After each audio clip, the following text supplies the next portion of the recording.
Hello rayon, स्वागत करते हैं आपका अपने यूट्यूब चैनल कोड कर लो पर। सोल्व करेंगे जेएफजी की प्रॉब्लम ऑफ द डे। तो मीडियम लेवल की प्रॉब्लम है। सबसे पहले इसकी स्टेटमेंट पढ़ेंगे, फिर इसके प्रोज देखेंगे, इसको करेंगे दोनों लैंग्वेज में कोड। और कल की वीडियो गाइज मैंने बना ली थी, ठीक है। बनने के बाद देखा उसकी पूरी वॉइस ही खराब थी वीडियो की, ठीक है। तो उसके बाद फिर मेरे पास मीटिंग वगैरह होती है तो टाइम नहीं लग पाया। फिर वो तो मैं डाल नहीं पाया था, लेकिन कोड का लिंक मैंने कल डाल दिया था कम्युनिटी में, ठीक है। कभी भी अगर ऐसा हो कि मैं वीडियो नहीं डाल पा रहा तो आप एक बार कम्युनिटी जरूर चेक कर लिया करो, ठीक है। चैनल पर जाकर ये कम्युनिटी का ऑप्शन आता है, वहाँ पर आप जाकर जरूर देख लिया करो। वहाँ पर मैं मोस्टली पोस्ट कुछ ना कुछ डाल देता हूँ कि क्यों नहीं वीडियो आई, ठीक है। हो सकता है तो मैं कोड लिंक भी वहाँ पर डाल देता हूँ। तो आज की स्टेटमेंट देखते हैं अपने पास क्या कह रही है। Given to string str1 str2, ठीक है, कोई दिक्कत नहीं है। The task is to remove और insert the minimum number of character from in. From का मतलब कि रिमूव करना, इन का मतलब कि इंसर्ट करना, ठीक है, str1 में। So as to transform it into str2। str1 को str2 में कन्वर्ट करना है, कैरेक्टर रिमूव करके, कैरेक्टर डिलीट करके। सिंपल सी बात है, ठीक है। ये क्या है, ये सिर्फ आपको उलझाने के लिए कहा गया है। It could be possible that the same character needs to be removed, deleted from one point of str1 and inserted to some another point. इसका मतलब str1 में से जो कैरेक्टर आप रिमूव कर रहे हो उसको आप उठाकर दूसरे प्लेस पर लगा सकते हो, लेकिन नंबर ऑफ ऑपरेशन दो ही लगने वाली है फिर भी, ठीक है। तो वो वही बात हुई कि एक जगह से डिलीट करना, दूसरी जगह पे इंसर्ट करना, ठीक है। उसी को ही घुमाकर इन्होंने लिख दिया है कि सेम कैरेक्टर उसी में से ही रिमूव करो, उसी में ही लगा दो, ठीक है। तो वो कोई दिक्कत वाली बात नहीं है। अगर आप देख सकते हो ऐसे कुछ सीन बना हुआ है, ये देखो इस वाली, अगर स्ट्रिंग की बात करें, सबसे पहले आपको इसको इसमें कन्वर्ट करना है। ई और ये तो कन्वर्टेड है ना। अब एच को और पी को आपको डिलीट करना है और पी को ही आगे लगा देना, मतलब वही बात होगी, इट कुड बी पॉसिबल, ठीक है। लेकिन ऑपरेशन तो वही लगने वाली है। अब देखो, एच को और पी को डिलीट करोगे, अब पी को एक तो डिलीट करने के लिए, फिर पी को आगे इंसर्ट करने के लिए। तो पी के लिए आपकी दो ऑपरेशन लगी, एक एच को डिलीट करने की टोटल ऑपरेशन लगी तीन। यहाँ पर देखो, दो deletion and one insertion, P और एच को डिलीट और पी को इंसर्ट बिगिनिंग में। बिल्कुल सिंपल सी बात, ठीक है जी। तो ये है क्वेश्चन, अभी जाकर देखते हैं, ठीक है। इससे रिलेटेड आपने क्वेश्चन किया हुआ है, सिर्फ आपको समझना है कि हाँ भाई क्वेश्चन का एक अपना अलग वर्जन है, ठीक है। अब जाकर देखते हैं व्हाइट बोर्ड की तरफ के क्या कर सकते हैं, ठीक है। व्हाइट बोर्ड की तरफ अभी हम चलते हैं, ठीक है। सबसे पहले तो हमारे पास जो एग्जांपल है ना वही लिख लेते हैं यहाँ पे। एक तो अपने पास है ही, ठीक है जी। दोनों मेरे पास आ गई स्ट्रिंग। अब देखो, सबसे पहली बात, आपको इसको इसमें कन्वर्ट करना है। अब जो कैरेक्टर ऑलरेडी सेम ऑर्डर में है, मतलब जिनको कुछ चेंज करने की जरूरत नहीं है, वो कैरेक्टर कौन से हैं? ये दो और ये दो। उससे अलग देखो, क्योंकि इसको आपको चेंज करने की जरूरत नहीं है, तो ये आंसर ना तो आपका डिक्रीज करेंगे ना ही इंक्रीज करेंगे, ठीक है। आंसर इंक्रीज ही होगा, इंक्रीज तो ये करेंगे नहीं, ठीक है। अब आंसर इंक्रीज क्या करेगा? बाकी बचे हुए कैरेक्टर। अब आपको पता है कि ये कैरेक्टर मेरे मैच करते हैं इस स्ट्रिंग से जिसमें मेरे को इसको कन्वर्ट करना है। इसका मतलब इन कैरेक्टर को छोड़ के बाकी जितने भी कैरेक्टर है वो मेरे सीक्वेंस मैच ही नहीं कर रहे, उनको मेरे को भाई डिलीट करना ही करना पड़ेगा। इसको डिलीट करो, इसको डिलीट करो, फिर ठीक है आपने डिलीट कर दिया, लेकिन e a is not equal to p e a. फिर आपको जितने कैरेक्टर यहाँ पर मैच नहीं कर रहे थे ई ए को छोड़कर, ठीक है, वो सारे यहाँ पर इंसर्ट भी करने पड़ेंगे। अब आप यहाँ से एक अंदाजा लगा सकते हो कि अगर अगर मैं दोनों स्ट्रिंग की लॉन्गेस्ट कॉमन सब सीक्वेंस जो कि आपने करी भी होगी वो निकाल लूं, ठीक है। लॉन्गेस्ट कॉमन सब सीक्वेंस क्या कि कैरेक्टर सब सीक्वेंस का मतलब कि कैरेक्टर के बीच में आपस में गैप हो सकता है, ठीक है। मतलब कुछ ऐसा भी हो सकता है कि अगर यहाँ पर कोई एक स्ट्रिंग ऐसे एच पी पड़ी हो तो एच पी और एच पी, तो वो लॉन्गेस्ट कॉमन सब सीक्वेंस होगी, ठीक है। अब हम अगर दोनों स्ट्रिंग की लॉन्गेस्ट कॉमन सब सीक्वेंस जो कि है ई ए वो निकाल लीजिए। और उसके बाद अब मेरे को पता है ई ए की जो लेंथ है वो कितनी है, 2। एचपी की जो लेंथ है वो कितनी है, 4।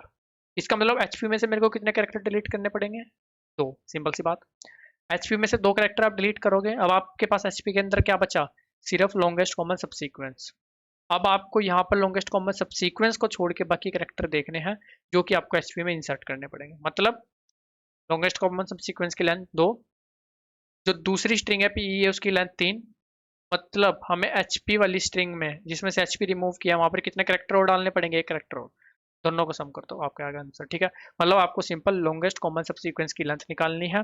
फिर जो भी हमारे पास, ये देखो क्या हुआ, एच में से भी इसको माइनस कर देना है, पी वाली स्ट्रिंग में से भी इसको माइनस कर देना है। इसका मतलब आप कह सकते हो एन प्लस एम। एन और एम क्या है? एच और पी वाली स्ट्रिंग की लेंथ माइनस 2 क्रॉस जो भी अपनी ये लेंथ आई 2, ठीक है।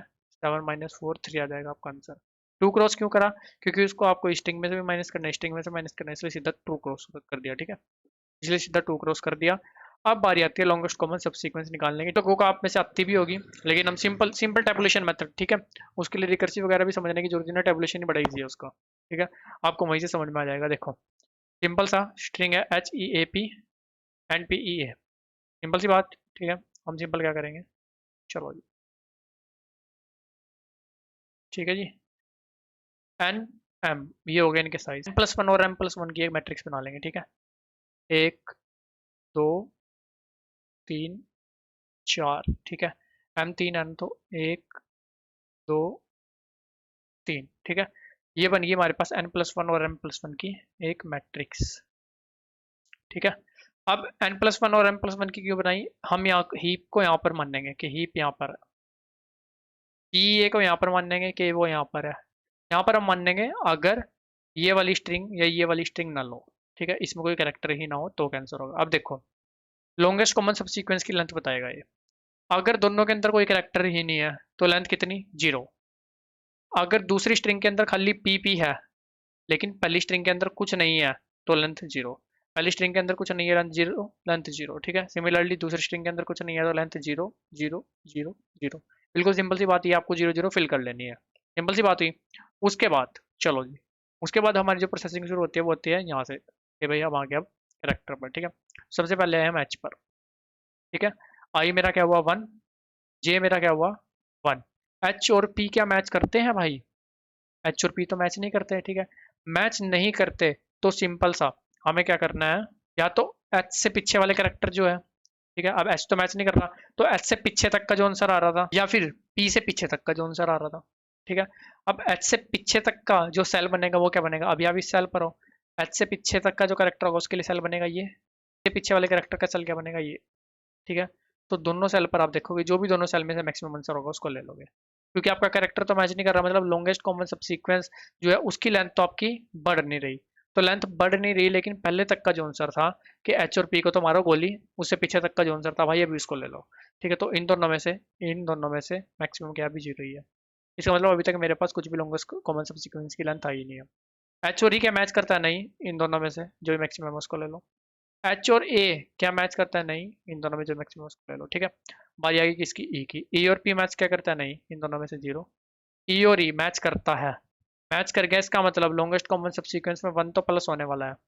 अब ये, ठीक है, इसको क्या करते हैं एक बार, ये और ये दोनों मैच कर गए हैं तो 1 तो प्लस होगा ही, प्लस में जो भी इससे इनसे पहले तक का आंसर था, इनसे पहले तक का सेल कौन सा बनेगा भाई, ये वाला सेल, ये वाला सेल बनेगा, ठीक है, ये वाला सेल, तो 1 प्लस इस सेल की वैल्यू, तो टोटल ओवरऑल वैल्यू क्या हो जाएगी 1।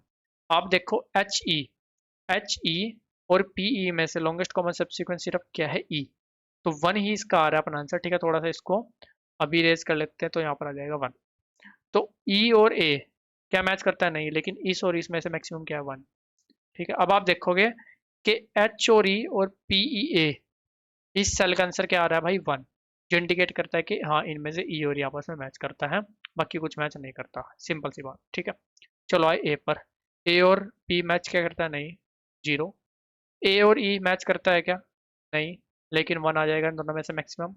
A और A मैच करता है क्या, हाँ मैच करता है, 1 प्लस ये 2 हो जाएगा यहाँ पर, ठीक है। P और P क्या मैच करता है, हाँ भी मैच करता है, तो यहाँ पर हो जाएगा 1। P और E क्या मैच करता है, नहीं, तो दोनों में से इन दोनों में से मैक्सिमम 1। P और A क्या मैच करता है, नहीं, इन दोनों में से मैक्सिमम 2।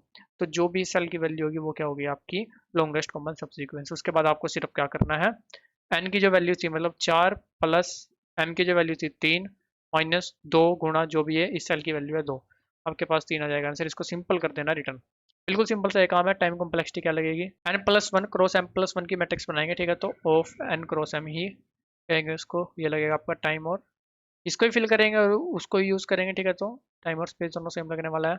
अभी चलते हैं करते हैं इसको C++ और जावा में कोड इस मैट्रिक्स को देखते हुए। अब यहाँ पर सबसे पहले तो निकाल लेते हैं भाई n LENGTH, ठीक है, साथ में ही निकाल लेते हैं m str2 डॉट लेंथ, उसके बाद 4 int I equal to 0 I less than equal to N I plus plus, ठीक है। लेकिन इससे पहले ये करने से पहले यार अपने को जीरो फिल करनी है ना, कौन से वाली, ये वाली और ये वाली जीरो फिल कर रहे हैं, बिल्कुल सिंपल सी बात, ठीक है। तो उससे पहले डीपी बना लेते हैं ना, int DP n+1 m+1 size की। ठीक है, उसके बाद हमने क्या करा, ऊपर वाली रो और पहले वाला कॉलम दोनों को जीरो से फिल कर लेना। ठीक है, तो DP of I of zero equal to zero. Similarly काम नीचे आकर कर लेते हैं। ठीक है, ये हो जाएगी पहले वाली रो, वो अपना पहले वाला कॉलम। यहाँ पर आ जाएगा m, यहाँ पर आ जाएगा j, यहाँ पर j। ठीक है जी, उसके बाद हमें सिंपल यहाँ से शुरू करना था 1x1 से। ठीक है, तो यहाँ पर आते हैं for int I equal to 1 i less than equal to N I plus plus, for int j equal to 1 j less than equal to m j plus plus. अब dp of I of j क्या होगा, वो क्या होगा जी, अगर s t r one of i equal equal s t r two of j, यहाँ पर आएगा -1। -1 क्यों लिख रहे हैं, क्योंकि ये चल रहा है वन बेस इंडेक्सिंग के हिसाब से। देखो ये पॉइंट क्या है, 1 1 है, आई भी 1 है, जे भी 1 है। डीपी में तो आएगा ये 1 1 पॉइंट, लेकिन स्ट्रिंग में अगर आप कैरेक्टर की बात करो तो पहला कैरेक्टर और पहला कैरेक्टर मैच कर रहे हैं, मतलब 0 0 पर जो पड़ा है, तो वहां पर हो जाएगा -1 पर जो पड़ा है। ठीक है, अगर वो आपस में इक्वल होते हैं, जैसे कि हमने देखा था ई और ई आपस में इक्वल हुए थे, तो हमने डायगोनल वाले में 1 प्लस कर दिया था। ठीक है ना, तो सिंपल सा क्या करेंगे, 1 plus DP of i -1 j -1। Else maximum हम किस में से ले रहे थे, DP of i -1 of j, DP of I of j -1। ठीक है, मतलब जब मैच नहीं कर रहा, जैसे मान लो इसकी बात करें तो ये और ये इन दोनों में से जो मैक्सिमम आ रहा है। ठीक है, कि एक करेक्टर इसका छोड़ के देख लिया, एक बार इसका करेक्टर छोड़ के देख लिया, जो भी पीछे तक का मैक्सिमम आंसर था उसको ले लिया। बिल्कुल सिंपल है। ठीक है, लास्ट में क्या करना है, return n plus M -2 cross DP of N, जो भी लास्ट सेल में पड़ी है वैल्यू वो।